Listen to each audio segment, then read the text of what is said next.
Hi అండి, welcome to Madhavi vlogs. ఈరోజు చాలా సింపుల్గా క్యారెట్ హల్వా ఎలా తయారు చేయాలో ఇప్పుడు చూద్దాం.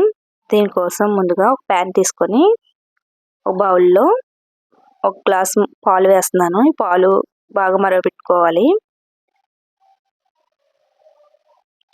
అంచులు మాడకుండా ఇలా కలుపుతూ మరగపెట్టుకుందాం.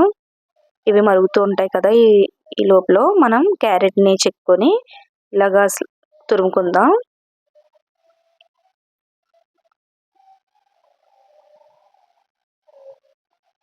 ఇలా తురుముకున్న తర్వాత ఇలా వచ్చింది కదా, ఈ తురుగుని పక్కన పెట్టుకొని ఇప్పుడు పాలను చూద్దాం. ఈ పాలు కూడా బాగా దగ్గరికి మరిగిపోయాయి. ఈ పాలని పక్కకి పెట్టేసుకొని ఇప్పుడు ప్యాన్ పెట్టుకుందాం. ప్యాన్లో 4 టేబుల్ స్పూన్ల వరకు నెయ్యి వేసుకుంటున్నాను.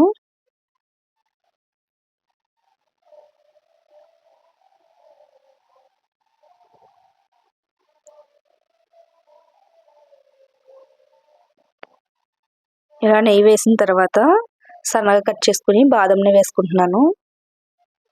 బాదం కూడా కొంచెం నెయ్యిలో బాగా ఫ్రై అయ్యాక మనం తురుముకొని పెట్టుకున్న క్యారెట్ని దీంట్లో వేసుకుంటున్నాను.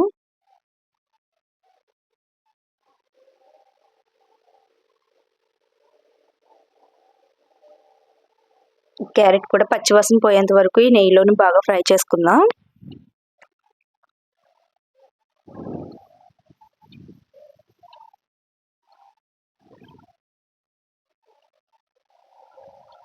మీడియం ఫ్లేమ్లో పెట్టుకొని ఫ్రై చేసుకోవాలి, లేదంటే పెద్ద హై ఫ్లేమ్లో అయితే మాడిపోతూ ఉంటుంది. అందుకని మీడియం ఫ్లేమ్లో పెట్టుకొని బాగా ఫ్రై చేసుకుందాం.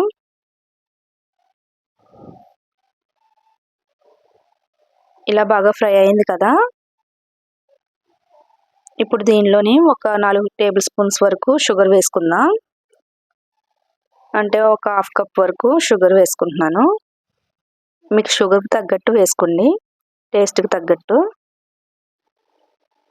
ఈ షుగర్ కూడా అంతా బాగా మెల్ట్ అయిపోయేంత వరకు బాగా కలుపుకుందాం.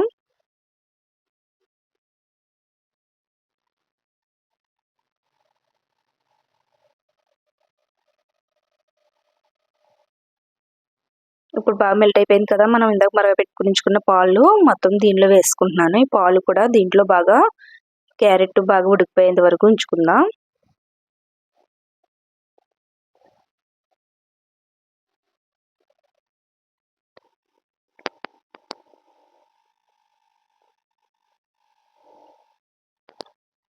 ఇప్పుడు పాలు కూడా దగ్గరికి అయిపోయాయి, క్యారెట్ రెడీ అయిపోయింది. ఇలా దగ్గరికి అయిపోతే సరిపోతుంది. ఇంకా ఈ కన్సిస్టెంట్లో ఉంటే సరిపోతుంది. ఇంకా స్టవ్ ఆఫ్ చేసుకొని సర్వింగ్ బౌల్లోకి తీసుకుందాం.